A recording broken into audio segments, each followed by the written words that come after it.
Hello, Fever fans, and welcome back to the Pacers Fever Show. I'm your host, Logan, and on today's episode, we're breaking down a much needed win and an impressive one by the Indiana Fever on Friday night as they took down the Atlanta Dream.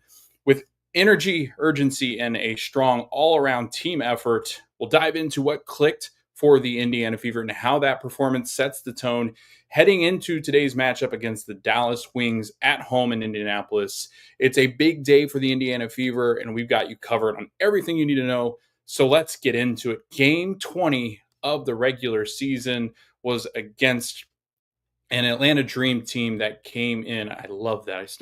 I can't get over the fact that I call it the Dream Team, and it still is accurate in the way that we're describing that.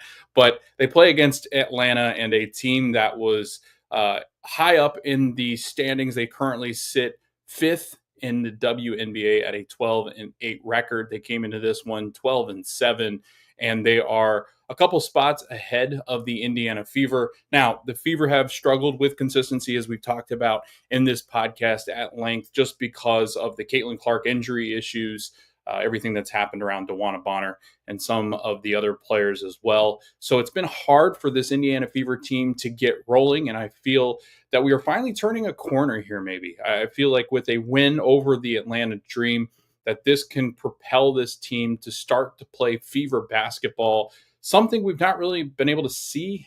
This team is this roster, this is the first time that this team has been at full strength and played in a game. And it, I think, really shows just how good this Fever team can be. I think that they've got a very deep bench when you add in Ari McDonald, who comes over in that emergency hardship contract and playing during the time when Sophie Cunningham and Caitlin were missing time. DeWanna Bonner stepped away from the team, and this team has just not been able to get back to full strength.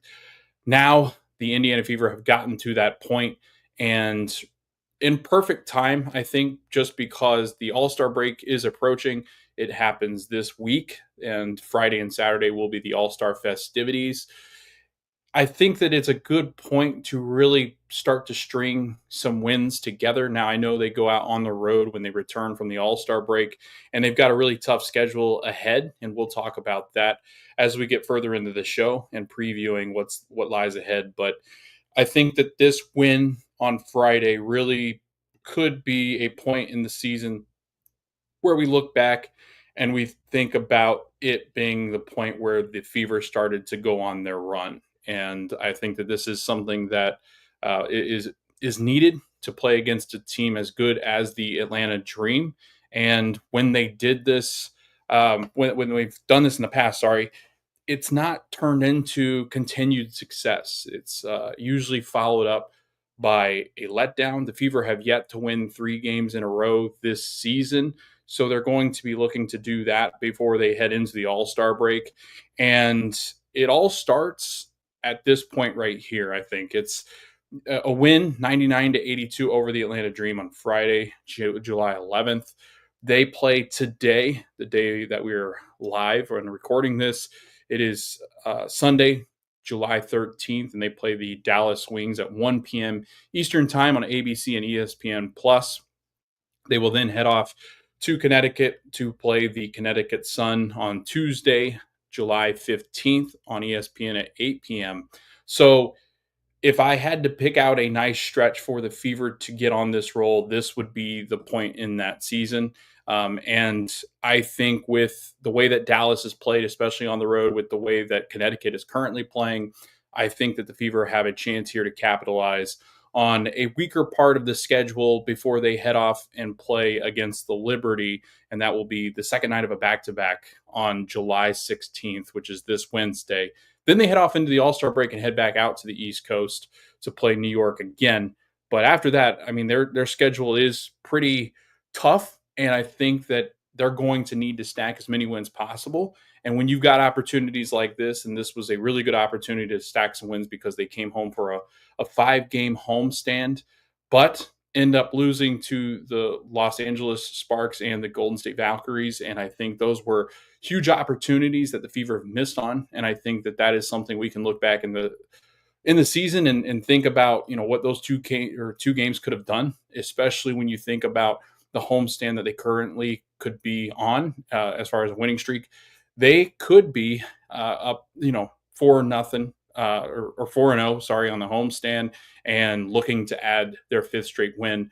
But disappointing losses to Los Angeles and Golden State put them in a tough spot. They were 9-10 coming into the game against the Atlanta Dream in a matchup that we talked about in the episode prior to this one, where I felt that the Atlanta Dream were one of the tougher matchups for the Indiana Fever. I still feel that they are a matchup that you really don't want in the playoffs if we can try to avoid them. I know that you've got the Mercury, the Liberty, you can say the Lynx, but I feel that the Fever match up pretty well against those teams. But the size of the Atlanta Dream really does, I think, throw in a wrench to what the Fever want to do when they get out and defend and rebound the way that the Atlanta Dream can. So it was a really impressive win on Friday. I mean, you look at the overall stats of the game, and the Fever won in spots where they really needed to win in this game. And not just obviously in the scoreboard, but obviously keeping the Dream at bay when it comes to rebounding the basketball. And I thought that the Fever did an extraordinary job on the boards. They out rebound the Dream 35-29 in that game on Friday. So having a +6 on the boards is crucial to what the Fever want to do to have success, to get out and run the way that they defended the Dream at times. I thought really set the tone for that evening's game. And they got good performances from some of their star players, the Fever did. And that was ultimately, I think, what carried them over the top. So we're going to break down what each of the players did, what went right, what went wrong, some things that they can take and learn from. I still think that there are some things that are concerning for this Fever team. And some of that, I mean, a lot of that is surrounding Caitlin Clark, to be honest with you. I feel that there are some things that, and I want to preface that by saying, I know there's a lot of discourse online about this team being better without Caitlin Clark.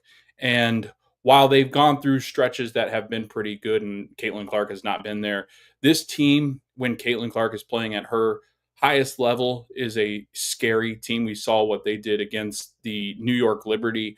That's the kind of performance where you really can put to bed some of those and some of that discussion around the fact that the Fever are a better team without CC. So again, we'll get into what I think she can do to improve and ultimately take this team to newer heights, because I feel that with her play improving, this team goes to a totally different level that we've not quite seen, because we've not really had the consistency from Caitlin, obviously, because of the injuries. We've not had a consistent rotation.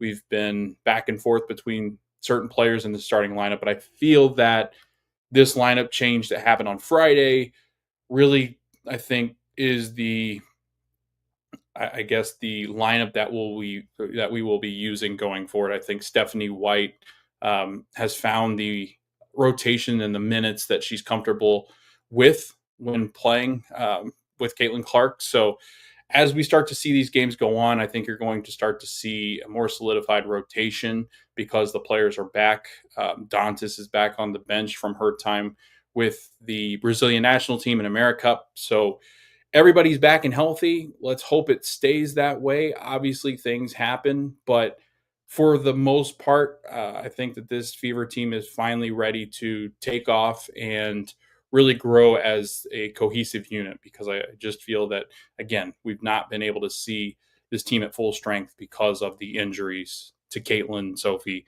and then the absence, obviously, of Dewana Bonner. So looking at more of the stats that I think were key to Indiana winning that game, I think that if you look at the turnovers, there wasn't a huge discrepancy when it came to turnovers. Atlanta had 14, Indiana had 13, but I did feel that in clutch situations and times where they needed to go on runs, the Fever were better at taking care of the basketball. And then something that was surprising to me, that if you look at the stats for this one, it's amazing to me that the Indiana Fever outscored the Dream in the paint. Indiana had 40, Atlanta 34. And this was something that was a key to the game that I pulled up in our last episode, just because, again, Brittany Griner and um, Brianna Jones have terrorized the Fever at times this season. It's a reason why the Fever have struggled with this team, because of their defensive ability in the paint, but also their ability to score and rebound. And I thought that the Fever did a very nice job, especially on Brittany Griner, to limit her impact on the game. And then Brianna Jones had, I think, her worst performance of the season against the Fever. And she really just was almost non-existent in this game. Didn't rebound the basketball well, really didn't put them in difficult situations trying to defend them. I thought Aaliyah Boston and Natasha Howard played extremely well on the defensive end to limit them, and really did not allow for them to get out and go and really take over the game. Ryan Howard suffered an injury that I thought was a lot worse than what it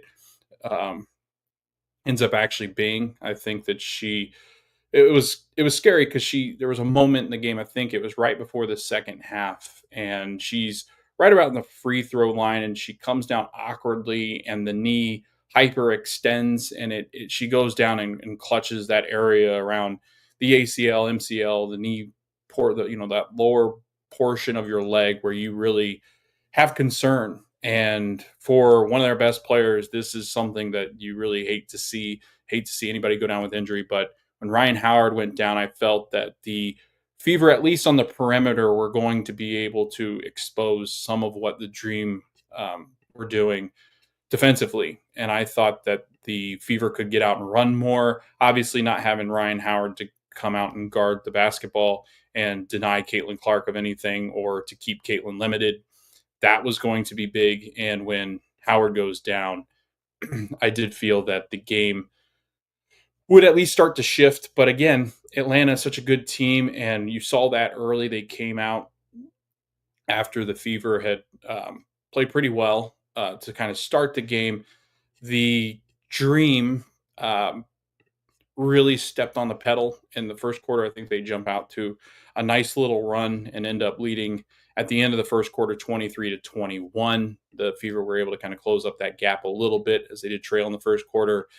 And I felt that when you watch this Dream team, they do things that championship caliber teams do. They can defend well, they rebound well, they have taken care of the basketball. They have star players. I think that when you're looking at some of the better players around the league, they've got quite a few on their roster that I feel really can cause problems. Alicia Gray, All-Star, Ryan Howard, a defensive player of the year candidate, a player that can really change games with her length and her size, her ability to score as well.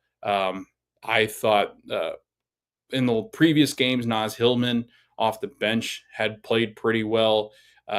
You have Nia Coffey, who at times had given the Fever some problems. And then Jordan Canada, which we'll talk about her game. She was impressive, to say the least, in the first half especially. So looking at what the Fever did in this game, that I felt really changed the way that they had been playing against the Dream, and why they didn't necessarily have success against this team in the past. Obviously, getting Caitlin Clark back is a big thing. It just, even having Caitlin Clark on the floor changes the dynamic of how you defend this Fever team. And I know that she struggled offensively, but again, it's hard to put any kind of blame on Caitlin right now, just because she's been in and out of games. She's missed long stretches of games. She's trying to get her minutes, her workload back up, and conditioning. While she stayed conditioned to an extent with the injuries, it's really hard to obviously play at game speed when you're dealing, especially with muscle issues like a groin, like a quad. Those are really tough injuries to stay at least acclimated to the speed of this game. And because it's gotten quicker, and because it continues to get quicker, teams are playing at a quicker pace than they've played at before. And the Fever especially want to play at a very high pace, get shots off, defend with intensity, defend you full court, pick you up the full length, and really put pressure on you defensively to try to get them out and get going in the pace of play that they like to put on the offensive end. So it's hard to, I think, really judge what Caitlin is right now because she's only had a couple games back. I think as the All-Star break comes to an end and you start to see the second half of the season, that's where you're starting to see one, Caitlin Clark back up to speed, back in conditioning, back with the team fully practicing with them. But also, what you got to realize is that the rotations have been kind of disarray because Dantas has missed time because of her time with Brazil. Dewana Bonner left a gaping hole in the rotation. Sophie Cunningham, she's admitted it. She's not played as well as she has in the past. She's trying to find her spot with this team because she's new. Natasha Howard, same thing, trying to find where she can be most effective, especially when Caitlin Clark is back because when CC's back, it drops Natasha into almost this fourth spot as far as scoring's concerned. Lexi Hull in and out of the starting lineup. Ari McDonald added into the fold. Sydney Colson also playing almost a combo guard with Ari McDonald. They're both taking on point guard responsibilities, but not at times. Caitlin Clark playing more off ball to give her more. So there's a lot of moving pieces right now with the Fever, and I feel that especially as this game went on, I think you saw a progression of how they were playing throughout the game, and I just think that the critics out there that are loving the fact that Caitlin Clark is struggling, the naysayers love it that she's not playing to her full potential, and she's frustrated, and I understand that frustration in your sophomore year when you're looking to make steps towards being a better player and making a name for yourself in this league. I think that the scrutiny at times is not warranted. Obviously, there are things that she can do to improve, but I think some of that has to go into the fact that she's just not played a consistent amount of games this year to really get herself into that flow, that rhythm. I mean, think about this: when you go on vacation, and I'm saying she's going on vacation, but when you go on vacation, you miss work, right? You miss time at work, or you miss time obviously at home, and you get back and it takes a couple of days to get back into the flow. Like, that's the best analogy that I could give to somebody that's not playing at a professional level. Now you just take that and multiply that by 50 to 100 and you've got what Caitlin's now going through, the physical. You don't come home from vacation, somebody meets you at the front door and is in your face guarding you to try to get your luggage in the door. Like that's the kind of analogy that I can place on that, just because I feel that so many people want to jump down onto what Caitlin's not doing and not focusing on the fact that it's going to take some time. And unfortunately, she's had to miss time where it's not been a smooth transition to get into what this team. And again, it's her first year with Stephanie White, so I think that's also an added obstacle slash challenge. I think playing for a new coach, while you might understand the methodology and behind it, even playing in a system like this, and I'm assuming that Caitlin really isn't as comfortable playing off ball. That takes a little bit to learn, and we've seen this on the NBA flip side when you talk about Tyrese Halliburton and you talk about the fact that they've taken some pressure off of him and they've allowed him to try to play off ball. It's an extremely difficult thing, I think, for a point guard to try to learn, because you're getting the ball later in the shot clock. You're having to work off of screens. You're having to get into different actions, and then you've got less time to play with. And so you're at a different spot in the court oftentimes. And I just feel, not making excuses, but I think that a player that's in her second year, learning the system, still learning the league, still trying to get comfortable, I just would be very hesitant if I were the naysayers to say, and there's been a lot of that discourse of like, this team's better without Caitlin, they're better with Ari McDonald. I would slow the roll there, just because of how good Caitlin Clark has been and how good she will end up being. That being said, she has some things to improve on, but the reason why I was talking about Caitlin is that she's just not been herself yet, and so there's been some, especially when she's played in games and started in games. There has been a slow start for the Fever. There's been quite a few slow starts for the Indiana Fever, and they've had to rely heavily on Aaliyah Boston, Kelsey Mitchell to get this team going. And they delivered on Friday night against the Dream. And in the first half, Kelsey Mitchell had 14 points, Leah Boston 9 points, Natasha Howard had 5. And so they were getting some well-rounded scoring from their players outside of Caitlin, so that helps tremendously. And then if you look at the Atlanta Dream, I mean, this team was honestly, they were putting a lot of stock in what Jordan Canada was able to provide in the first half. Because if you look at the stats outside of Jordan Canada, Ryan Howard again went down with that injury early on this game, had 5 points. She would end up returning in the second half. Brianna Jones just 4 points in the first half. Griner 4 points in the first half. And then you also had Maya Caldwell with 4 points. Jordan Canada was on an absolute heater in the first half. And when a player gets going like this, I mean, it seems like everything's going their way. I think Antonelli was the one that was saying on the broadcast where she said that boomerang pass where you're almost a better scorer when you're getting that ball off of a rebound that either you have gotten yourself or a teammate has gotten off of a rebound and thrown it back out to you when you're standing wide open. It's a lot of just in rhythm, and it's coming from the vantage point of you're already looking towards the basket, so you know where you are on the floor, and it's an easy one to hit. You're stepping into that shot, and Jordan Canada had a couple of those, but she had 26 points in the first half. She was 10 of 15, shooting 66.7%. She was 6 of 9 from three-point land. And I'm telling you, every time she shot, I was like, well, that's going in.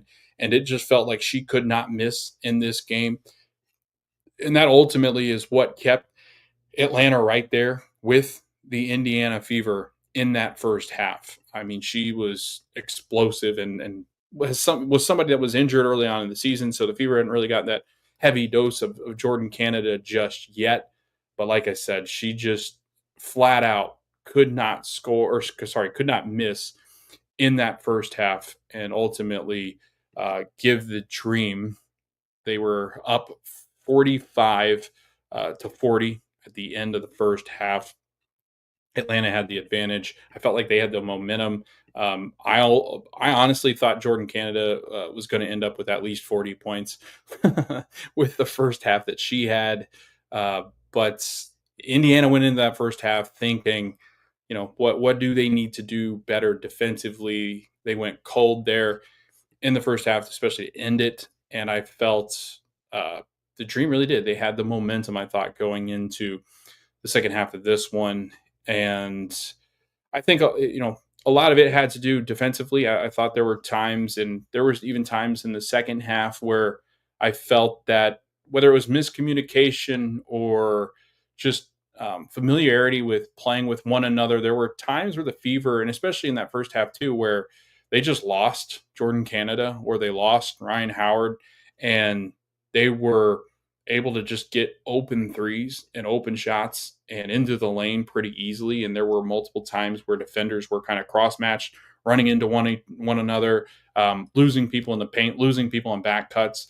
I did feel that the Fever defensively, especially in the first half, didn't really have it all together. And really throughout the second half, there were moments again where, and I don't know if this is just, again, with players coming back into the fold, or there are some things that I think Caitlin can do better defensively.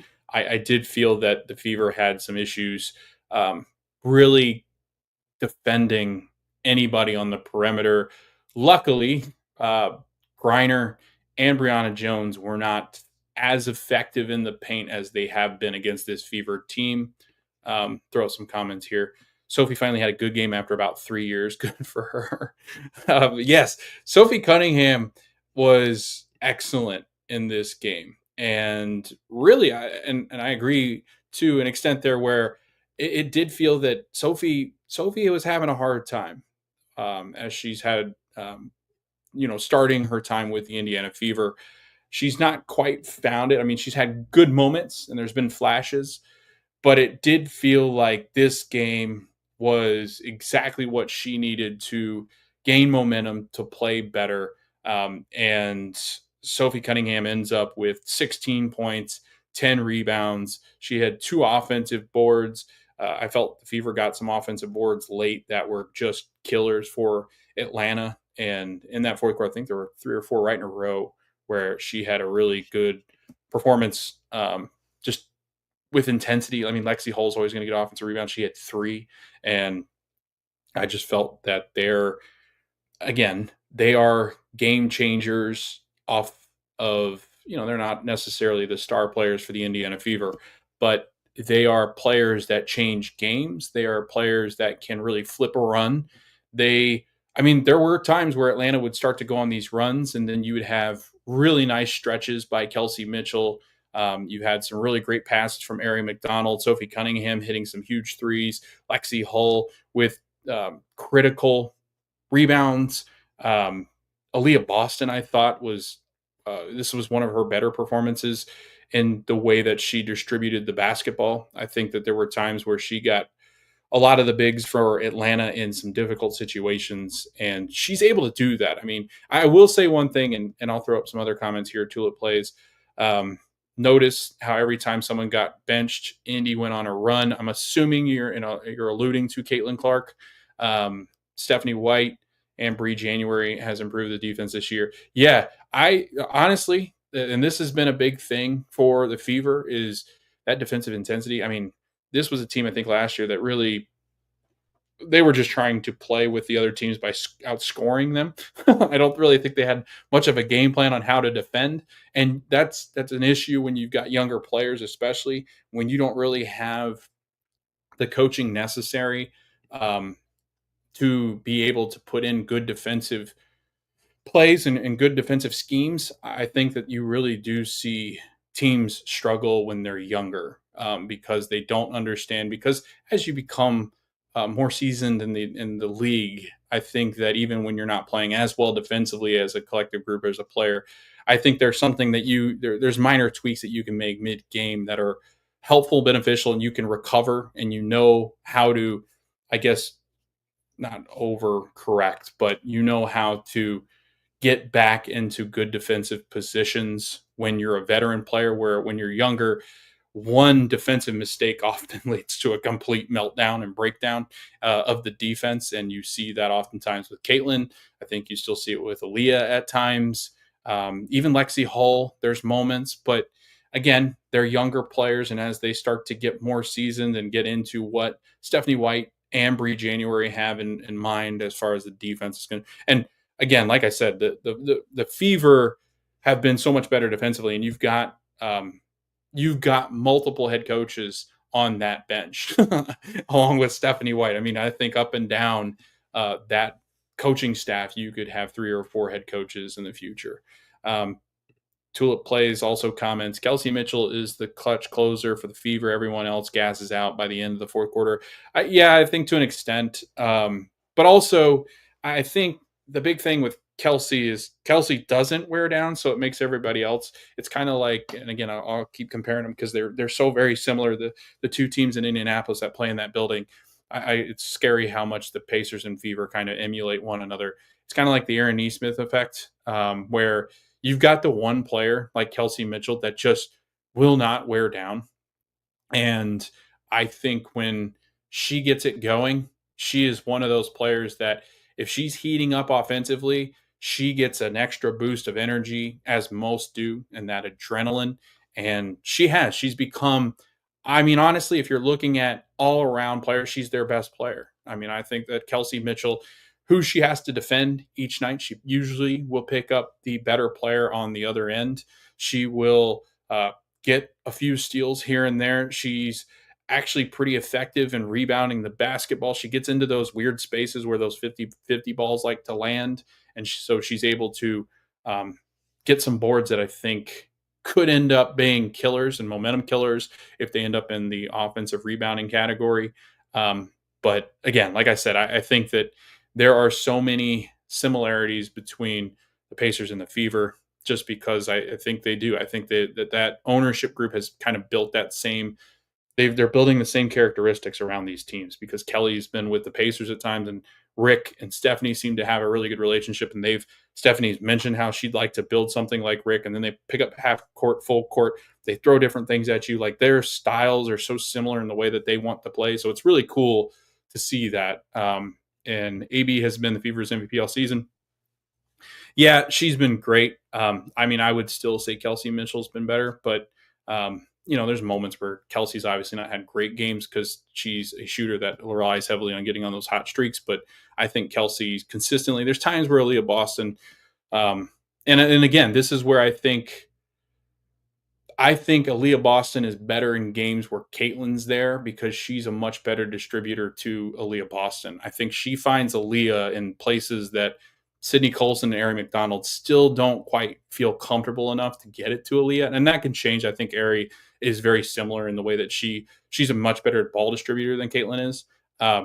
I think that as time goes on, she will be more and more comfortable to throw those pocket passes into Leah off of a pick. I think that she's going to get to that level, but there are still some passes that Caitlin makes to Aaliyah that there's not many people in the league that can make those passes. And while it might look simple, I don't think they're quite as easy as as she can make them look at times.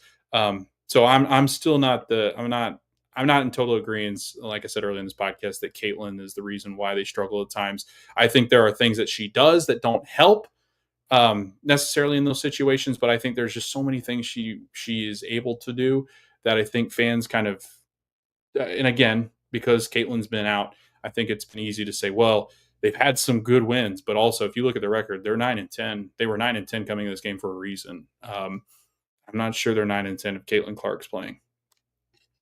Hallie doesn't turn the ball over and at least tries on defense. Yeah, this year he did. Last year, I would say highly suspect when you were talking about Tyrese Halliburton's defense. Turnovers has always been his strong, so he never turns the ball over. But defensively, Tyrese Halliburton was one of the worst when you're talking about defensive efficiency last year. This season, he was much better, much, much better. But I think Caitlin, again, it's all about buying into the defensive end, right? I've said this many times on podcasts where um, offensive struggles can linger. Defensive struggles, it's all about effort. It's plain and simple. Like there are things that you lack physically that might not make you the best defender, but defense is all effort. You can turn defense on. Like you can definitely turn it on. Now, I'm not saying you can lock people down by just turning it on, but you can turn on effort. And when you turn on effort, you're obviously a better defender. Just because you turn on the effort on the offensive end doesn't usually mean it goes well just because you turned it on. That is a very different type of style and a different type of play. Where defensively, again, like I said, it's so much about want, desire, and really keeping up with whoever you're defending. And they do that. There are a lot of times where Caitlin is put on, and again, I think a lot of it's because she is the engine of the offense. They put her on the weaker offensive options. So, uh, what else? What else? What else?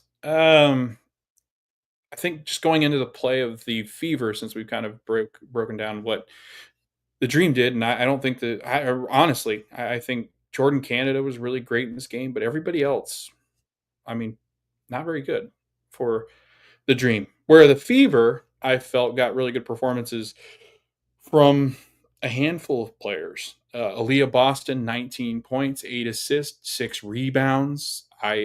She is one of those players that I feel that you're really starting to see her um, get to a level where she is consistently putting in games where I mean she could be at times a triple double threat. AB and then Kelsey again, just consistency. It's just more consistent than not, and why I think she's their best player. I think that she does so many things too when she's not scoring that aren't really seen on the defensive end. Um, but yeah, I agree with you. Tulip plays. I think AB is right up there in that conversation as well. I think the thing is too is that Kelsey Mitchell, looking at her because she's been around longer in the WNBA and she's gotten to her prime, she is what she is, right? I don't think there's much else. Where I think Aaliyah Boston, third year, like Aaliyah's, I'm starting to think she's going to become an MVP candidate at some point. I truly believe that she could be that. It'll be interesting to see how they balance because, again, as you compare it to different leagues and different teams, usually you have those top two scoring options. Well, Caitlin Clark is a scoring option and threat. So now you've got three mouths to feed. I do wonder how that, and to be honest with you, I think Kelsey Mitchell, while she will get her own, I think she would be the one that would at least relinquish some of that to AB and Caitlin. But yeah, there is going to be a time I think that they're going to have to. I don't think they move one of them, but I think that one of them is going to have to take a back seat to the other. I just wonder what that's going to be, and I might be wrong, but it seems that Kelsey Mitchell shoots high volume, Aaliyah Boston needs hers, and Caitlin's always going to shoot high volume. So that'll be an interesting dynamic because that's three mouths to feed, and you can do it, but that will then it'll limit anybody else in that starting lineup, like Lexi Hull and Natasha are not going to see the volume. So then you kind of wonder, but I don't know. It'll be interesting to watch because Aaliyah's growing every single game, and I think it wouldn't be too far fetched to say that she could at some point in her career be a MVP candidate along with her running mate with Caitlin. So I don't know. It'll be as the years go on. I'm interested to see what the scoring looks like in the volumes from those three. Ari McDonald, 6 points in this game. Again, she just continues to do what she needs to do. Natasha was on a roll now. She's not getting the ball anymore. Core three just passed to each other. Yeah, but I mean, that's like I said, that's ultimately what you run into. It happens. Like you can't have, I mean, you could, but it'd be incredible if you had four people scoring in the, 15 to 20 range all the time, then you're one of the most elite WNBA teams that's ever existed.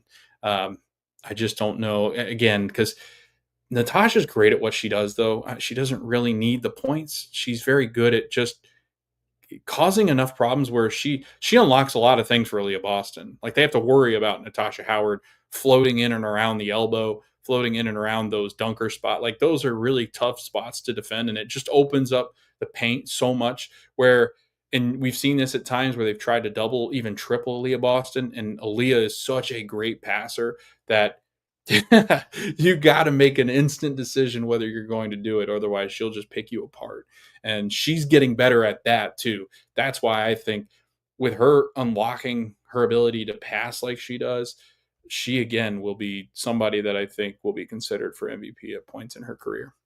Sophie Cunningham, big game, 16 points. Like I said, Caitlin, 12 points, 9 assists, only 2 turnovers in the game, which is definitely the area of concern when you're talking about Caitlin Clark. Another comment, Tulip plays. Howard has been Fever's third best player this season, low key. I don't know why the fan base is so harsh on her, but give worse players so much grace. She's been crucial to most wins. Absolutely. You don't win a lot of these games without Flash.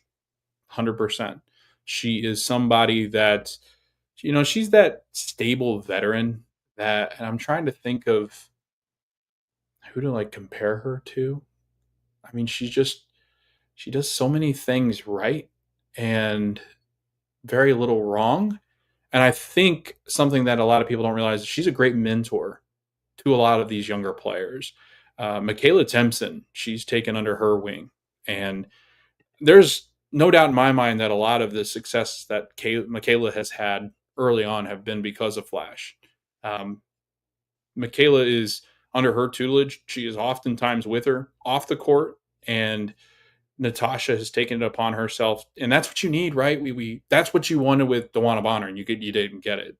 You got an absentee, where Natasha is kind of that, and she's kind of one of those leaders that she can be vocal, but she'll mostly lead by example, and that's what you've got with Flash. And So yeah, I don't I don't get the hate. I mean, I would agree with you. I think that so far, and a lot of people will put Ari in that conversation because, and while Ari has not played as many games as Natasha Howard has, that those two have been instrumental in at least keeping this Fever team afloat at times. And Natasha Howard's the reason why they won that game against the Lynx. I mean, that was she was an absolute force. Um, Sabrina Merchant from The Athletic responded to a question I asked her about the expansion draft. What was it?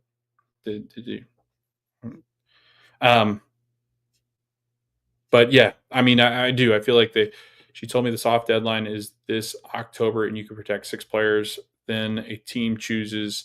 Then you protect one more, and the second team chooses. Yeah, because yeah, it'll be interesting too because they're getting ready to invite 2 more, so they're going to end up with a lot of teams picking players, and the draft will happen before free agency. Yeah, that makes sense.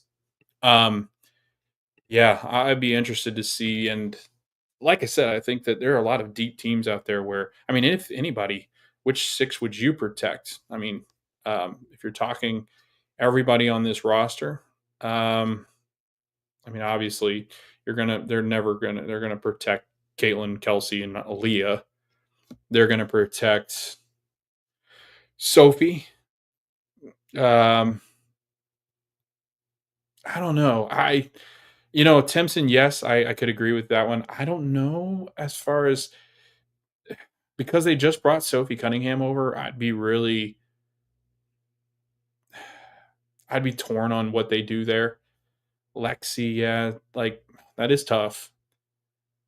That is tough. Do you go Lexi, Natasha, Leah, Kelsey, Caitlin, Timpson, and then hope they don't go after Ari, Sophie? I don't know. Like that's a really tough one. Obviously the core 3. Natasha Howard, I feel like you protect her because the veteranness. Is that how you would say that? So that'd be 4.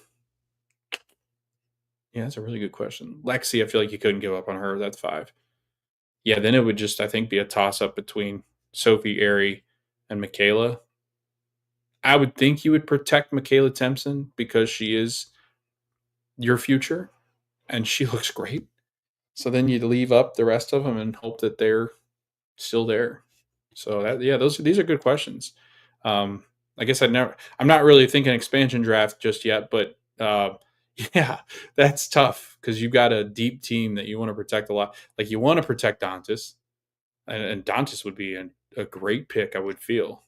No expansion team will want the enforcer anyway. They just want basketball skills, no jiu-jitsu. I'm assuming you're talking about Sophie Cunningham. Yeah, I don't know. That's tough. That's a really tough one. The Sophie one, the only reason I say Sophie is because they just brought her over.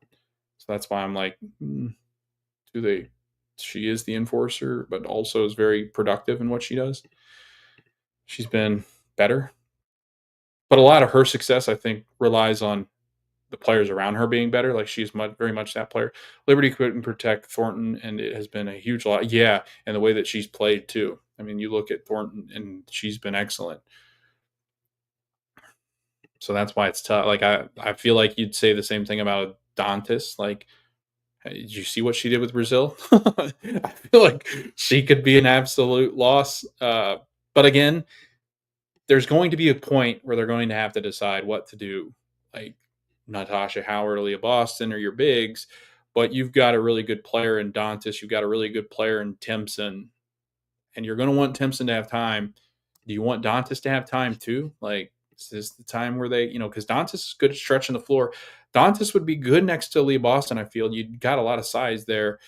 So, yeah, maybe flat. I don't know. Like, it's tough. It's very tough. I wouldn't want to make those decisions. Looking ahead to this Dallas Wings game that we're getting ready to watch at 1 p.m. Eastern time. And this is a Wings team that very roller coaster like. Much worse, obviously, than the Fever's roller coaster. They've just not got all the talent around Paige yet. So it's going to be a tough couple of years, I think, as they try to learn how to play around Paige Beckers and who fills into these spots. She's going to need more veteran stars. They do have to have their team missing. Yes, that is also a reason why they're 6-15. They currently sit in 12th. And if the Connecticut Sun aren't so bad, this is arguably the worst team in the WNBA. Maddie Segrist is out. Dejanay Carrington out. Ongabowale Ariki's out. That is a list. That is a tough list. And it's too bad because they were starting to get going with them healthy. Those are two really big names. I just feel that the Wings don't have enough to keep up with the Fever. Not on the road. Ty Harris out for the season. Yes, thank you. Sorry. And yeah, I just don't think they're deep enough. Right. I don't think the Wings had in their last matchup the stars really came out to play for the Fever, and this was at Dallas in the American Airlines, I think is what it's called, their home arena, the Mavericks. They move over to the American Airlines, and yeah, it was a really good game by the players you really want to see play well, and I think to Tulip's point, who's been commenting on the videos. It shows just how good Aaliyah Boston and Kelsey Mitchell are. And are you asking my name? My name is Logan. I'm the, I guess my name's not, that's weird. My name's not even on the thing. But yeah, I do. I think that, and I'm talking to Tulip, if you're listening to audio version later on of this podcast. So you can go over to YouTube, and sometimes I go live and interact, and people do comment. And Tulip Plays has been putting some nice comments into has got me thinking about some of this stuff. But yeah, I think that the Fever, Aaliyah taking advantage of the Wings' youth, also the depth, the inexperience to be able to stop somebody like Aaliyah Boston, Kelsey Mitchell as well. Now they'll have to deal with Caitlin Clark, who they didn't see in the last game that they played. Lexi Hull. You just got so many options when they're all healthy. I feel that the Fever are just too deep for the Wings, and Paige isn't going to be able to do this alone. It's going to be going on the road extremely difficult, and I just feel Indiana's going to out-rebound them. They work the ball around much better. The Wings didn't turn it over too much, but again, that was on their home floor. When they go on the road, I mean, a younger team, when you've got a younger guard, that tends to be something you struggle with, turning the basketball over, the possession battles. And mind you, the Fever are not a good rebounding team. They are middle of the pack and or slightly below, and they handled Dallas on the boards. So that is a big thing. The Fever also shot 59% last time they played and 42 from three. So this was one of those games where the Fever had it going. The Fever at one point had a 23-point lead, and Dallas made it close. And again, this kind of speaks to where the Fever, again, if somebody goes, the Fever lost, how do you think they lost? My first answer would be that they had a lead and lost it late. That's been their story this year. Obviously hoping that that's not the case here in this game, especially on your home floor. It would be a disaster, I think, to go 2-3 in a home stretch like this against teams that I think that you do have better talent than.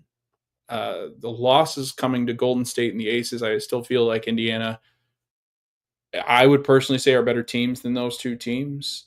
I don't know. I don't know. I just feel that the Fever have not played their best basketball. There's been games where they've done so.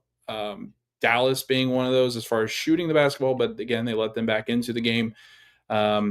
You'd love to see the Fever start to play more complete basketball.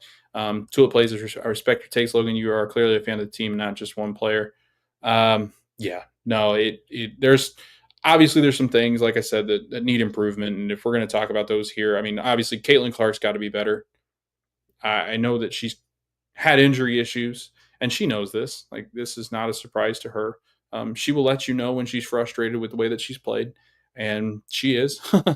But a lot of it, you don't ever want to just go, well, it's one thing, and this is why she's not playing well. Make excuses. She'd be the last one to make an excuse for herself. She's just not been able to consistently find time. I mean, it's such a game of consistency and doing things repetitively, and when you struggle, it's hard to do um, things at a professional level, high intense, high leverage level, and how good these teams are becoming. It's been a tough stretch for Caitlin, and I know that the fan base is obviously going to be down on them. But yeah, I saw that all the deadlines were happening, so they were waiving all sorts of different players. Um, WNBA, but again, I think the non-guarantee players, obviously, the deadline has passed, so um, that's always tough. I feel like that's really tough, and I think there was an interesting question that was posed last episode. I think I did with the Fever. Was the last episode? I think it was. The question was surrounding what I thought of the expansion teams coming. Actually, you know what? I think maybe it was a Pacers episode, and somebody was commenting and brought up the expansion that's happening in the WNBA. And, with these non guaranteed money, with the amount of players I think that we're missing on, right? I think there's a lot of talent in the college levels. And I think that somebody was like, well, I'm concerned about these expansion teams coming in because I'm worried about the product on the court. I think what we're missing here is that there's not enough teams to display all the talent that might be out there that we don't see. There's a lot of European talent. There's a lot of international basketball players. There are a lot of young players that don't really get shots, that don't make these teams. There are players that are waived at these deadlines. There are players that are moved. There are younger players that I think never make it to the league because of playing in a smaller college. There's so many NBA players that come from really small schools that, a lot of these WNBA players are coming from big schools. I don't know. I'm interested to see what the expansion looks like. Um, her handles and lack of burst mean she can't consistently get to the rim, so just chucks them up from deep. Even if she's 1 on 7, she'll keep going, or 1 of 7, she'll keep going. At some point, you have to adapt your game, is the comment. Yeah, yeah, I think so. Again, sophomore year, it's tough. Think about it like this though. I mean, she's been somebody um, that has always been able to do everything she has wanted to do on a basketball court. And it was the same thing with LeBron. If you go back to his early days, that he was always able to do what he wanted to do on a basketball court. And when you figure out that you can no longer do that, it can be jarring. It can be very difficult, and that's part of these really young superstar players. I mean, you look at different players around the league. It's not like they have burst, and people will go, well, what about rookie of the years and all those things? And like they, I mean, obviously Caitlin's figured it out some, but yeah, I just feel that there's a lot of discussion around Caitlin that's just not fair to, and I get it. I understand some of the frustration from people that are not in the Caitlin Clark camp, and I don't consider myself a Caitlin Clark defender. I consider myself an objective opinion, objective viewpoint on Caitlin, and there are some things that frustrate me about her game, but there are other players that things frustrate me about them as well. And I don't think it's fair to just, and I understand it. It's because she really has, like, she's become, whether other players have liked this or not, or fans have liked this, she's become the face of the WNBA in just her second year, and basically was given the league in her first year.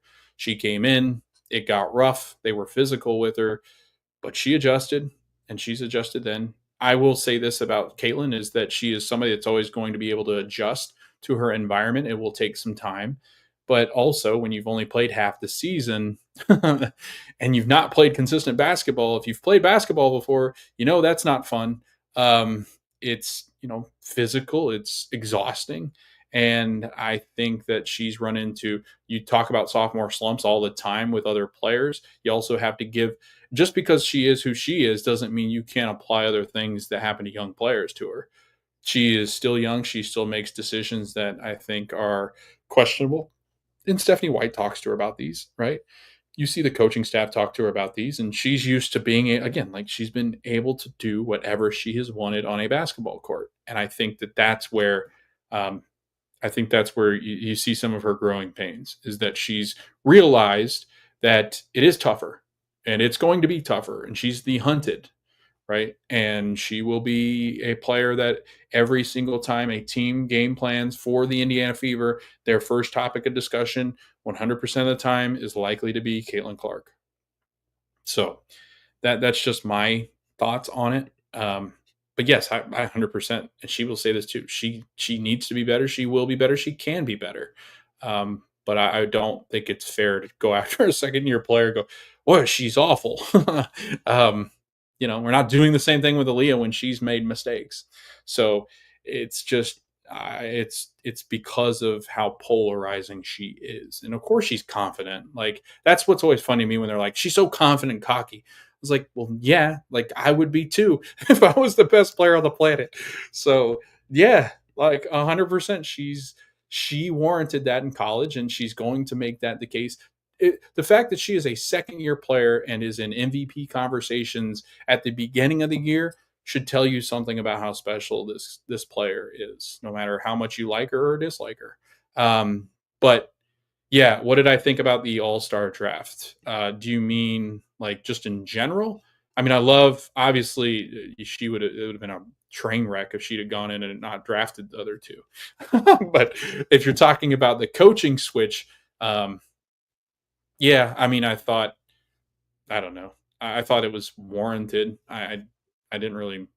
I think Caitlin rather not play um, for Cheryl, but like I don't know. Like, it just, I thought it was a nice gesture, somewhat, to Nafisa, and I think that Collier is. I will say, um, if I'm thinking outside, it comes with territory. When you're anointed the MVP before the season starts and people are already calling you the GOAT, you have to perform. And if you don't, it will be right. Yeah, 100% agree with you. 100%. It absolutely comes with the territory. It's why the biggest critics were out there for some of these players.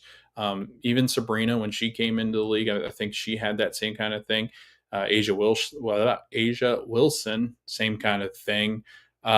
Brittany Griner, I still feel, has been followed by what her success looked like in college, and as she's gone to the WNBA, and then everything that's happened with her, critique follows. I mean, critique follows everybody. I mean, you look at some of the best players in this league that's ever played, everybody, and that's what makes you.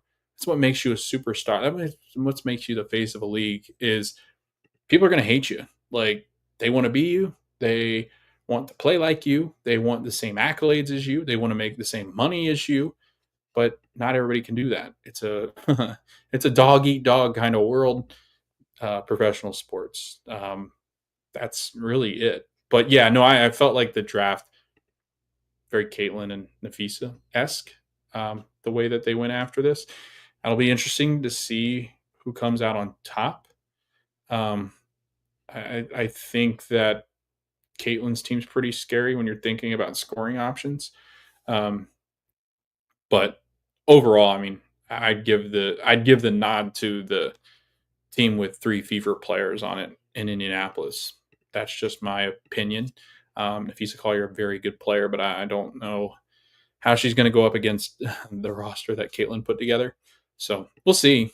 But I've got some confidence that Caitlin's team could do some serious damage in Indianapolis. That'll probably do it for this episode as we run up against an hour. Again, thank you for Tulip Plays, who has been in the comments over on YouTube. It's been a lot of fun talking about Indiana Fever. If just a couple things leaving this episode, keys to the game, obviously the lack of depth with the wings at this point because of injuries, with also veteran players missing time. Um, Fee should never be, yeah. Fee should never be a GM. How do you take Alicia over Asia? You don't, you don't. But she did, and again, you see some of the top players in this league have some personal. What would you call this? They favor some players over others for reasons. Which can be a plenty, but yes, yeah, I don't think Nafisa Collier should ever be a GM. She's a very nice human being, Nafisa, but yeah, maybe GM's not her calling. But keys to the game, I'd say with Dallas, using their lack of depth, running at a pace where, yeah, she has three power forward, starting five has three power forwards, no balance. Her bench has some dogs. Yeah, I mean the Lynx players that she's getting, like obviously the Lynx are just a team of dogs, I believe. But back to Dallas, like depth, pace, running at them, rebounding, out rebounding them, and then obviously you can't have Paige Beckers going off for 30 points. So that'll be those will be my keys to the game. I'm interested to see if the Fever can keep this going, keep this momentum rolling through, and go out to Connecticut and maybe put together your first 3-game win streak of the season. And I think if they do that, it will be a turning point because they're going to go have to play the Liberty. Yeah, Dallas again, no post presence, and I think that Aaliyah Boston and Tasha, even Dantas, should have their way with whatever the Dallas Wings are trying to do, and not the Wings as far as the players in the perimeter. I'm talking about the team. But yeah, it should be a comfortable win. Absolutely should be a comfortable win. I would say 10 points or more would be where I might predict it if I had to put something on it. I would throw it at 9.5. So those are my thoughts on today's game. I think that they're a depleted team that you should take advantage of. These are the games that you got to win. And if they lose this game, then again, the questions will continue to surround, I'm sure, Caitlin Clark. I'm sure what this team can actually do. Can they put it together? What's going on? But to get over 500 again, to get to a point in this season where you finally start to turn a corner. But yeah, thanks for listening. Thanks for watching. Everybody that's commented or played along in this episode, Tulip Plays. Thank you so much. I really appreciate the comments. Make sure to like, subscribe, comment, share this video if you're watching on the playback. We are on socials at the Pacers Fever Show. We cover all things Indiana Fever and the Indiana Pacers. So we're talking about the Summer League stuff over on the Pacers side of things. I'm going to record an episode after this one. That'll be just a shorter episode talking about how the Pacers have done on the Summer League side. But this Fever team, again, like I said, they need to get things going. I guess I can read off the standings one time before we leave here. But this is a point. I'd like to bookmark this point right here, July 13th of, I think this is when the season really starts to turn for the Indiana Fever, but it needs to, because as the standings currently sit, the number one seed, Minnesota Lynx, sit at 18-4. In the second spot, the Phoenix Mercury at 14-6. New York Liberty in the third spot at 13-6. In the fourth spot, the Seattle Storm at 13-8. In the fifth spot, Atlanta Dream at 12-8. The Golden State Valkyries are in sixth at 10-10. The Washington Mystics in the seventh spot at 10-10. The Indiana Fever in the eighth spot at 10-10. Las Vegas Aces at 10-11 in the ninth spot. In the 10th spot, Chicago Sky at 7-13. 11th spot, the Los Angeles Sparks at 6-14. The 12th spot, the Dallas Wings, 6-15. And the Connecticut Sun at 3-17 in last place.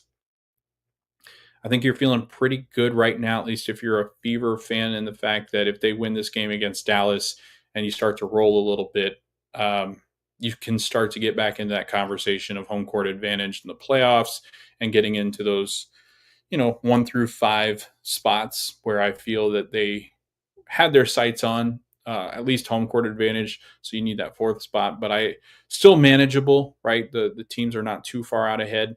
I think it's going to take some work here. They're going to have to stack together some winning streaks to be able to compete with some of these other teams and stay consistently up there in the conversation of being at home, at least a first round home team, which I think is still doable, and we'll see how it goes. But again, thank you for listening. Thanks for watching. We are the Pacers Fever Show. I'm your host, Logan, and we will talk to you after the Fever play the Dallas Wings, and we will be previewing some of the Connecticut Sun game coming up on Tuesday night. Thanks for listening. Thanks for watching. See you next time.